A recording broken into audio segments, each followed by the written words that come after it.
Hello and welcome to this showcase video, guys. Today we are going to look at a medieval trade house slash smithy slash farmhouse. So this would be a large house, a rich house, where they specialize in trading, but they are also self-sufficient. So they have animals, they have wheat fields, they have it all. They even have a blacksmith. Well, that's fairly natural because they're selling blacksmithy type stuff. So I just broke a block, didn't I? So this video, in this video we're just gonna have a look at the house and all its features and so on. If you like the video, if you like the house, leave a like, leave a subscribe, and leave a comment for me down below. Tell me what you think, guys. It's really interesting to me and it encourages me as a creator. First of all, I'm just gonna fly around the house a little bit so you can see. As you can see, there's more than one building here, and they all have functions and decorations and so on. So going through this will take a little while. Now I'm gonna go ahead and get my interface out first of all. So yes, the outside of the house.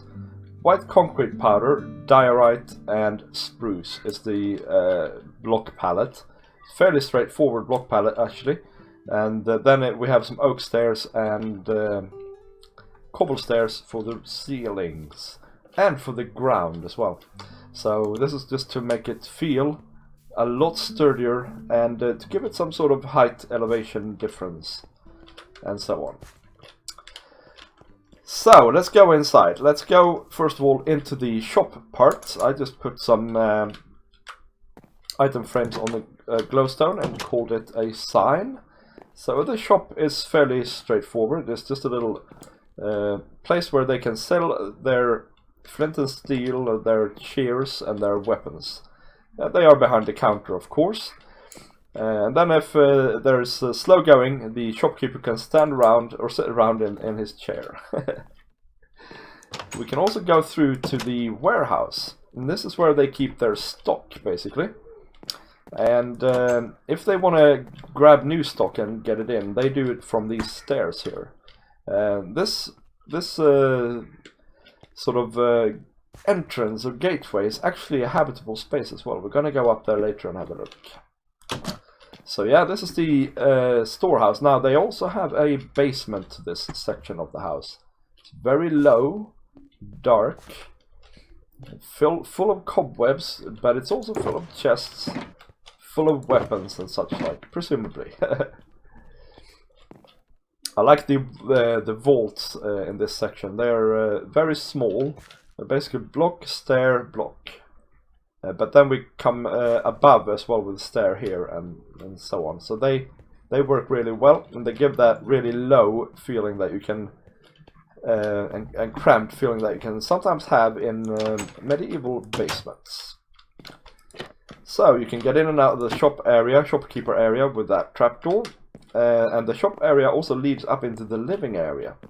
Now, the living area has a drawing room, some nice couches, an easel, and some examples of the inhabitants' art.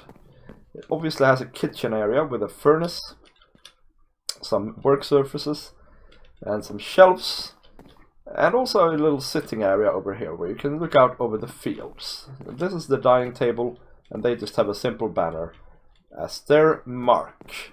Going through here, now we are actually above the entranceway to the inner yard.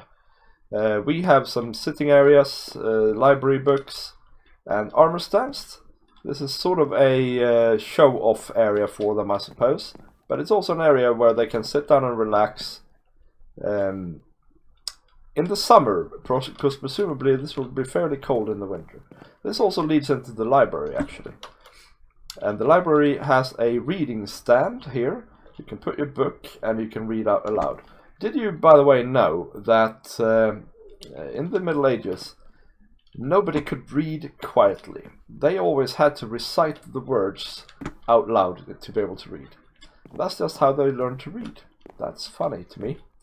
If we go up further, another level, we are now in the other part of the house, by the way. We come up into the bedroom. bedroom has 2 wardrobes, because this is supposed to be kind of a rich family. It has a desk where you can do your makeup and stuff. It has a washing area with towels, and even a mirror. If you need to, you know, do your business in the night, you have a night potty too, in fact, and you have a simple bed here as well, which is called something, a bed with coverings around it. It's called something in English that I can't remember. And you have some paintings and decorations up here as well. Now, if you instead from the library go downstairs, you come to the base or the ground floor of the tower section, and this is a carpenter's area. We have all the tools here. We have shelves with stuff and some other stuff like that. I tried to make a saw actually here, but I failed, so this is just what we have. But actually it looks kind of good anyway, I think. So if we are to look at some of the other buildings in here as well, we should obviously go through the entrance gate. And as we go through, the cobble and stone mix slowly gets replaced by a more rural mix, consisting of trodden dirt, coarse dirt and gravel, and we do have some things here as well, stone things, but this is a new one, right? Brown concrete powder. I really like it. In the middle is the tree of the house. This is a custom tree that I made, and I think it really fits in the courtyard. Now, if you didn't know, it was very common, at least in Sweden, in the Middle Ages, to plant a tree when you built your house. And you needed to nurture and care for this tree. And the bigger and better it became, the better things would go for your house. And as long as the tree lived, as long as that, the house would still stand. Now on the inside here we have several buildings. We have this building here, that building there, that building, that building, that building, and we have a little herb garden as well. So we're going to go through them one by one. This is a horse stables. It has wide doors, and you can also go out to the outer world riding over here. So if we go in here, you'll find that it has some horses in it, 3. Some riding helmets and some leads and saddles. Now the inside, the inside is mirrored by the outside. So this roof here I'm going to talk about in a second. But this is the interior of the stables, the horse stables I should say. If you look on this roof, you can see that it has a nice rounded feel to it. And the way to do that is to basically stair upside down stair, stair upside down stair, and then you come with a slab on top of that upside down stair. And then you basically go up by half a block and cap it off with a nice flat surface up top. So that's how you do that. I've done all of these outbuildings in that style. This is the food storage for the horses. The horses would have been considered quite special because they're very dear, and so they would have gotten the best food the house could offer. So this is where they store that. Going in here, this is the next building. This is the stables. We have pigs, cows, and such like. And up on the loft we have the main hay storage. If you're a bit good at jumping, you can also get up so you can see out. But this is actually important. There needs to be ventilation in a hay storing area, because the hay needs to dry and not grow rotten. Going out here, this is how they get the hay in. They even have a little pulley system going on here. So they would basically put the hay in here, pulley it up, and bring it in. So that's that. Now this house, by the way, has the same sort of rounded shape, but because it's bigger, I wanted a steeper slope in the beginning here. But that's basically the only difference in how the ceilings are constructed. Roofs, sorry. Over here we have a chicken coop. So they have a little pen, they can bathe if they want to, or I can drown them in the end. And they lay around here and lay eggs. So every morning we come up out here and we pick up the eggs and make cake. That's how we do. The chicken coop is just basically a little shed. It's got a slanting roof, using the same basic materials that we're using, the spruce logs and the oak slabs. And the final building is a blacksmith. Now it's used mainly in my lore for this place. It's used mainly to repair tools and to make simple smithing, because this house would probably buy things like swords and stuff like that and store it in the storehouse. But yeah, the smithy is made out of stone mainly because it's otherwise a fire hazard. I find the ceiling is really interesting. It's basically slowly slanting upwards, but then it has these beams going across as well for added support. Around the outside here we have a iron bars just to divide it off and make sure you can close it down so that the kids and animals don't run into the lava. You know what it's like.